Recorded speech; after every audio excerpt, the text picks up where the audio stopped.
Bismillahirrahmanirrahim. Assalamualaikum warahmatullahi wabarakatuh. Apa kabar teman-teman? Bagaimana perkuliahan online-nya? Lancar ya? Semoga di perkuliahan ini kita dapat mendapatkan ilmu yang bermanfaat di perkuliahan online ini maksudnya.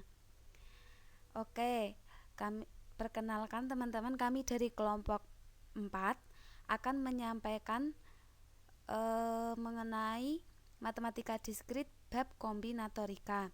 Sebelumnya perkenalkan anggota kelompok kami, Ika Lestari, Siti Alafiyah, dan Maulida Hidayati. Pertama, saya akan menjelaskan mengenai pengertian dari kombinatorika. Kombinatorika adalah cabang matematika untuk menghitung jumlah penyusunan objek-objek tanpa harus mengenumerasi semua kemungkinan susunannya. Dalam kombinatorika ini akan dipelajari tentang teknik penghitung, permutasi, dan kombinasi.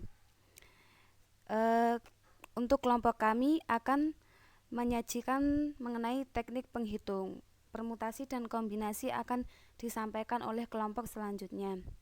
Salah satu manfaat dari teknik penghitung adalah untuk menentukan kompleksitas dalam algoritma.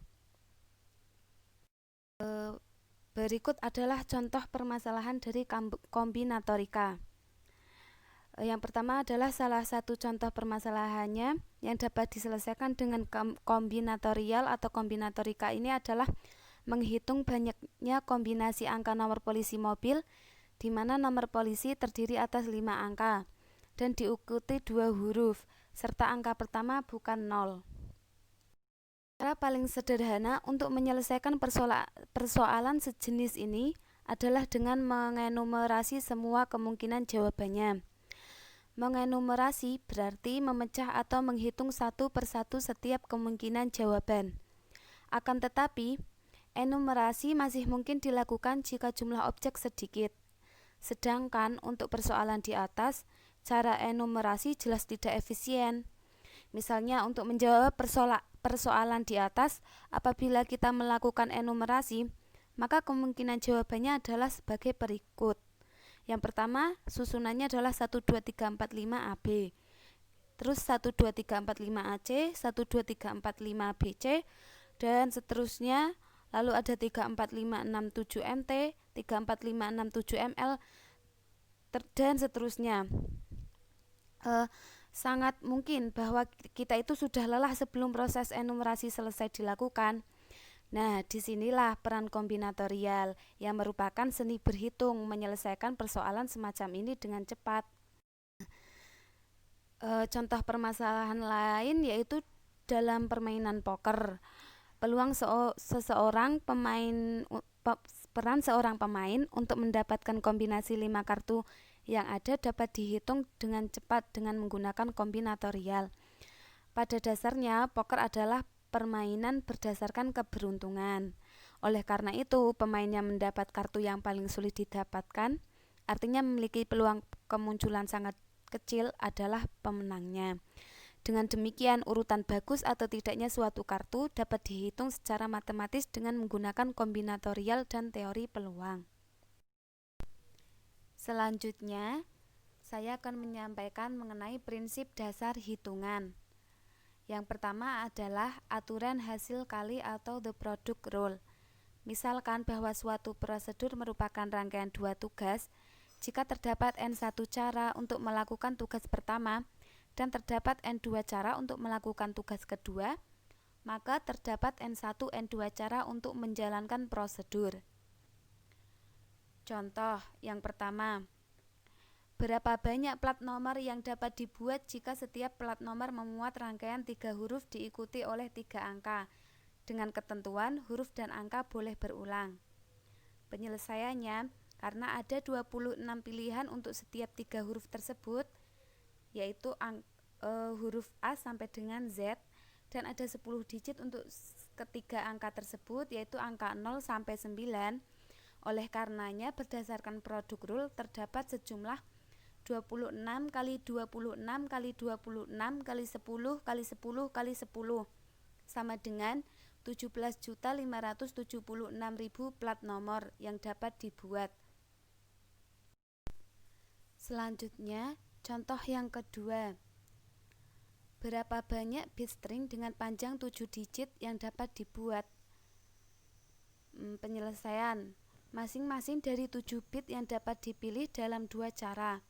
Karena masing-masing bit adalah 0 atau 1, dengan demikian produk rule mendapatkan terdapat sebanyak 2 pangkat 7.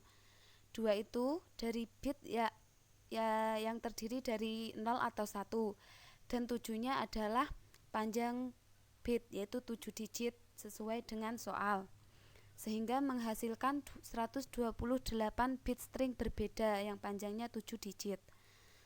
Untuk contoh yang ketiga, kursi-kursi di sebuah auditorium diberi label dengan huruf besar, kemudian diikuti bilangan bulat positif, tidak lebih dari 100. Berapa banyak kursi yang dapat diberi label? Penyelesaian. Prosedur memberi label sebuah kursi terdiri dari 2 tugas. Yang pertama, menandai kursi dengan salah satu huruf dari 26 huruf besar, antara huruf A sampai Z. Kemudian, menandai kursi tersebut dengan salah satu dari 100 bilangan bulat positif pertama. Aturan hasil kali menunjukkan bahwa terdapat 26 kali 100, yaitu ada 2600 cara berbeda untuk melabeli sebuah kursi. Dengan demikian, banyaknya kursi yang dapat dilabeli dengan cara berbeda sejumlah 2600 kursi. Nah, untuk materi selanjutnya akan disampaikan oleh teman saya. Dari saya, terima kasih. Assalamualaikum warahmatullahi wabarakatuh. Selamat siang, apa kabar teman-teman semua? Langsung saja ya teman-teman. Sebelum masuk materi penjelasan dari saya mengenai aturan penjumlahan, perkenalkan saya Siti Alafiah, NIM 23070190082. Lanjut langsung ke materi. Aturan penjumlahan. Jika suatu tugas dapat diselesaikan dalam N1 cara atau dalam N2 cara, di mana tidak ada himpunan dari N1 cara yang sama dengan himpunan dari N2 cara, maka terdapat N1 ditambah N2 cara untuk mengerjakan tugas tersebut, atau yang disebut dengan aturan penjumlahan. Yang selanjutnya, prinsip penjumlahan. Jika suatu himpunan A terbagi ke dalam himpunan bagian A1, A2 sampai AN, maka jumlah unsur pada himpunan A akan sama dengan jumlah semua unsur yang ada pada setiap himpunan bagian A1, A2 sampai AN. Secara tidak langsung, pada prinsip penjumlahan, setiap himpunan bagian A1, A2 sampai AN tidak saling tumpang tindih atau saling lepas. Untuk himpunan yang saling tumpang tindih tidak berlaku lagi prinsip penjumlahan, dan ini harus diselesaikan dengan prinsip inklusi-inklusi yang akan dibahas kemudian, yaitu oleh pemateri selanjutnya. Kita lanjut menuju contoh yang pertama.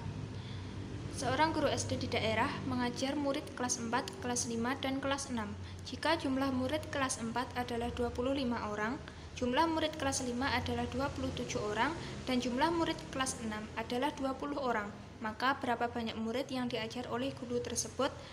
Nah, di sini ketika kita mendapatkan soal seperti contoh ini, kita tinggal menjumlahkan banyaknya N yang diketahui. Jadi di sini kan diketahui dari N1-nya ada 25 murid, N2 ada 27 murid, dan N3-nya 20 murid. Jadi di sini kita tinggal menjumlahkan saja.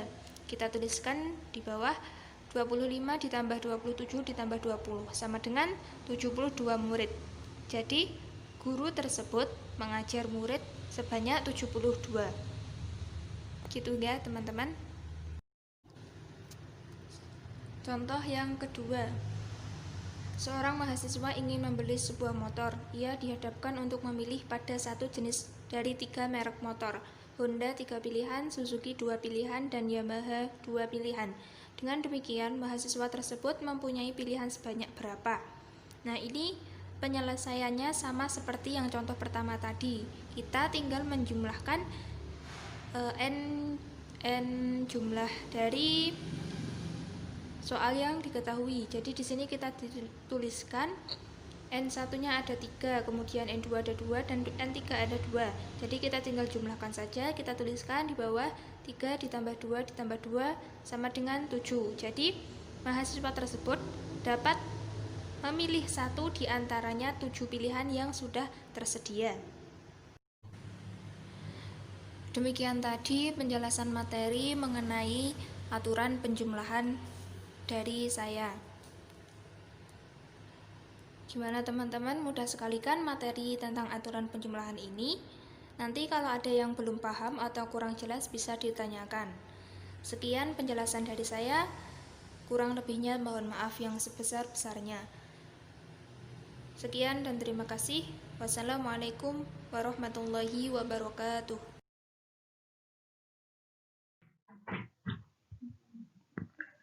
Selanjutnya adalah prinsip inklusi-eksklusi. Prinsip ini digunakan untuk menentukan kardinalisasi dari gabungan himpunan-himpunan yang tidak harus saling lepas. Misalkan A, B, dan C adalah suatu himpunan, maka mudah ditunjukkan dengan diagram Venn. Rumus yang pertama ada A gabungan B sama dengan A ditambah B dikurangi A irisan B.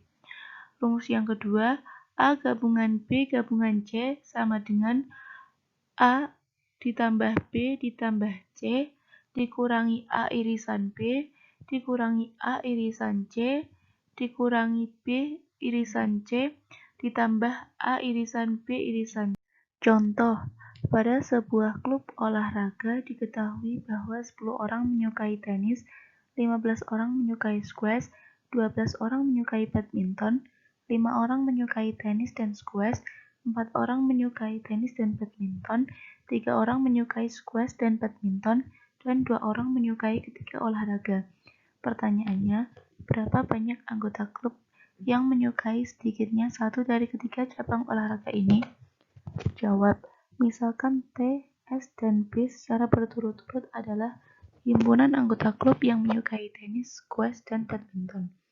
Maka T gabungan S gabungan B sama dengan T ditambah S ditambah B dikurangi T irisan S dikurangi T irisan B dikurangi S irisan B ditambah T irisan S irisan B. Maka 10 ditambah 15 ditambah 12 dikurangi 5 dikurangi 4 dikurangi 3 dikurangi 2. Maka T gabungan S gabungan B adalah 27. Untuk latihan soalnya, teman-teman bisa mencari referensi di buku atau Google. Sekian presentasi dari kelompok kami. Apabila terdapat kesalahan atau tutur kata yang kurang berkenan, kami mohon maaf yang sebesar-besarnya. Wallahul muwaffiq ila aqwamit thoriq. Wassalamualaikum warahmatullahi wabarakatuh.